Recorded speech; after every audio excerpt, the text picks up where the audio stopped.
So we start the show off. We have Seth Rollins come out. Again, I still don't understand why he's still using these masked men as a part of his getup. That he wants to take out the Vision no matter which side pieces are in there, referencing Logan Paul, Austin Theory. While he's doing that, Paul Heyman comes out. And Paul Heyman, again, he's one of the greatest minds in wrestling, and he commits to his character 110, 120%. He comes out looking disheveled. He looks defeated. His face has, his skin tone has a little yellow. He has a red eye. A tear comes down his face. And he comes out and he puts Seth Rollins on notice. He says, "You messed with me, and now I have to mess with you. FAFO, FAFO, FAF5." And Brock comes out. The thing that bothered me about this is like WWE is really gonna mess this up, and they're not serious about how they're gonna do their booking. Brock comes out, takes out a lot of the masked men, gets into the ring, and when we get to the point of him becoming or being face to face with Seth Rollins, we get Oba Femi's music playing. That's the right move. And again, it's very difficult to sit down as a fan and say that I didn't get caught in that moment. I honestly thought that they're going to give us Brock Lesnar and Seth Rollins or muddy the waters because they're not listening. And I feel like this is finally showing that, okay, they're listening. And I think the main indicator behind that is their poor WrestleMania sales and people talking about it doesn't feel like WrestleMania. And now they're trying to pull the trigger now. Now they're a little late in the game, but they're trying to pull the trigger now. Femi gets the fall from grace on Brock. We get the nice candid shot of Oba putting his foot on Brock's chest. And if you pay attention, you can see Brock saying, "Put your foot on the chest," so he could sell the match, so we can have that elevation and have that veteran move happening. But now we can officially say that we have Brock Lesnar versus Oba Femi. That's going to be a big match. Again, I don't know how long they're going to go for. Right now, they've been pushing Oba to do squash matches. I don't know if that's the vibe that they're going to try to do for WrestleMania, but that's going to be a freight train coming together, colliding. That's a big match, and I'm glad they decided to put that together. I'm tired of seeing Oba Femi just coming out doing these random side quests because he doesn't need to. A lot of people are already familiar with his game. They know what he's capable of. Get him doing something, get him involved in a story, right? So we're about 40 days out from WrestleMania. Now we have this locked in. So I have that on my match card. I understand it's going to be Brock Lesnar versus Oba Femi, and I'm expecting some hard-hitting action. I'm expecting Brock Lesnar to come back, try to slide an F5, and Oba's not having it, but we're going to see that build slowly come together. So as a part of the show, when Roman pulls up, you can see that he's having an interaction with the Usos backstage. You know, everyone's smiling, everyone's having a good time. You know, it looks like Roman's proud of the Usos pulling up on CM Punk. They're saying that, you know, he should have apologized and, you know, he had to smack him, right? And one thing that Roman said that was really interesting was he's going to put all the Samoans on notice. You could do whatever you want with CM Punk, but on WrestleMania Night 2, leave him up to me. Now, that's a very interesting statement. That can mean anything. To me, it seems like what's going to happen is Roman is slowly asserting his tribal chief status back into play. I've already said in my previous video that the bloodline's going to come back together. That catalyst of CM Punk saying what he said about the family was the way to realign and get them back onto the same page. Later on in the night, there's a segment where LA Knight approaches the Usos backstage, says the Vision has called them out, and one thing he's worried about is how cozy they're getting again with Roman Reigns. And we're cool now, but if the bloodline's reforming, then he might need to make some distance between them and the dynamic will shift. He daps up Jimmy. Jay's still hostile. LA Knight says, yeah. I feel like that's a key indicator on where they need to go. If we go a few months back, we could already say that when Jay was unsuccessful on getting a championship win or even a championship match, he says that he felt like Roman was right. The championships are better for him.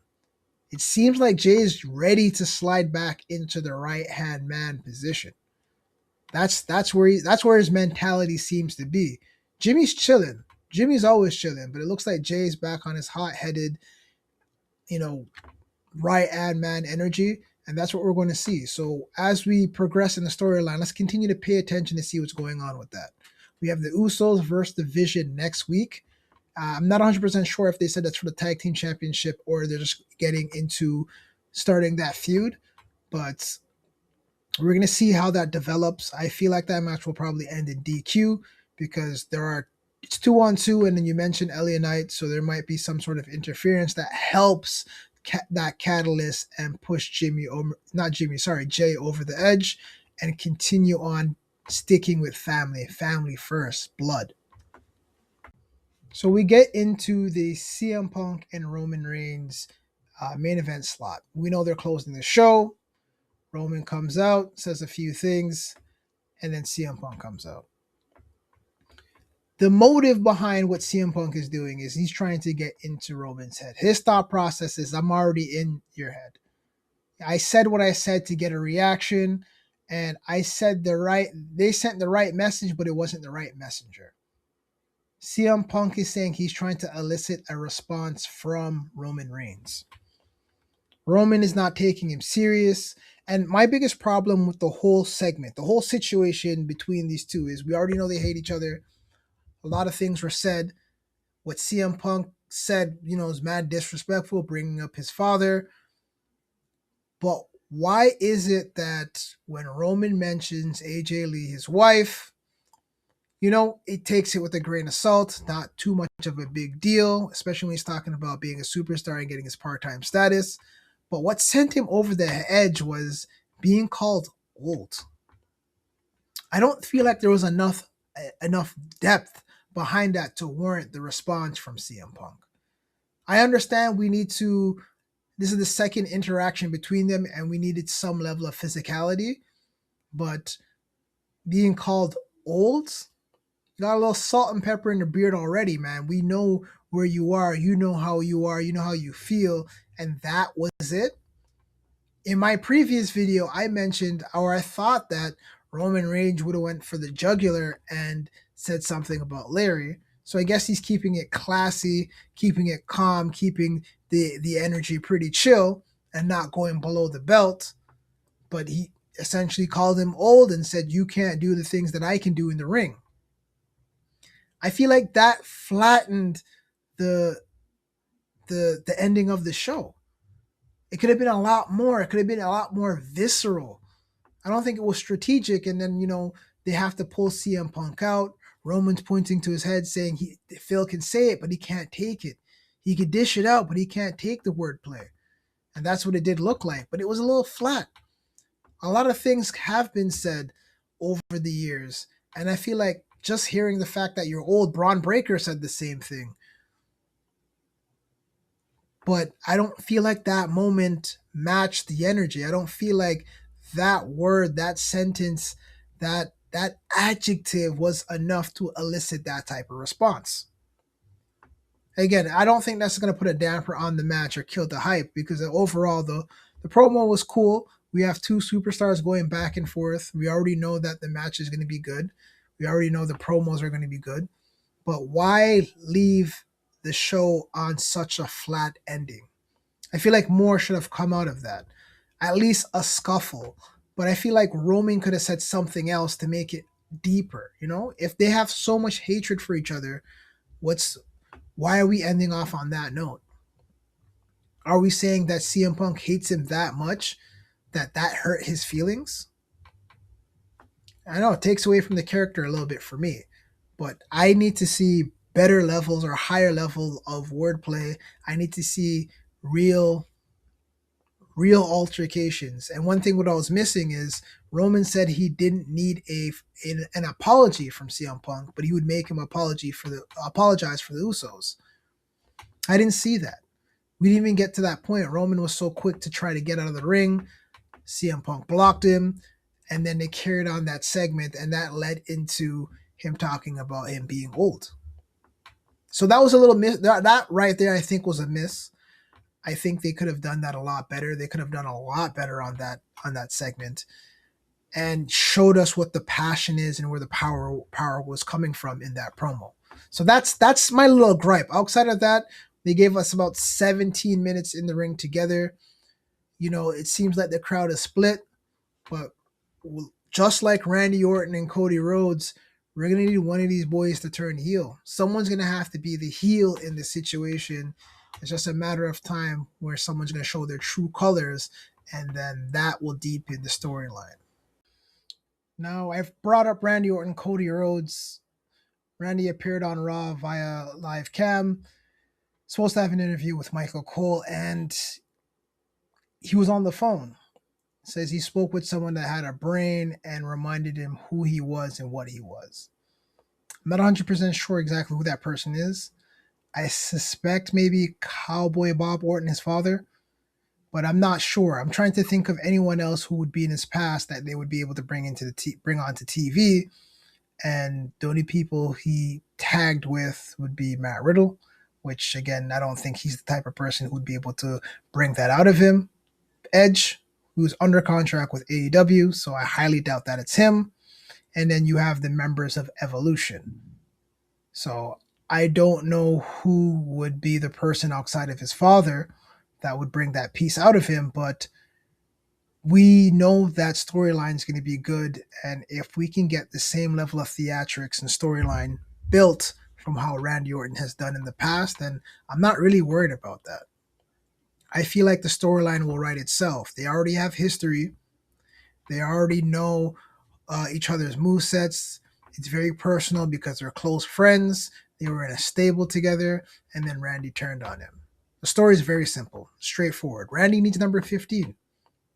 It's been a while since he's been in a title, like outside of that John Cena title match in St. Louis. Like that was just to have the match. There was no real storyline behind it. A couple RKOs, John Cena being heel. It wasn't organic. Now we're having an organic Randy Orton. Randy's feeling desperate.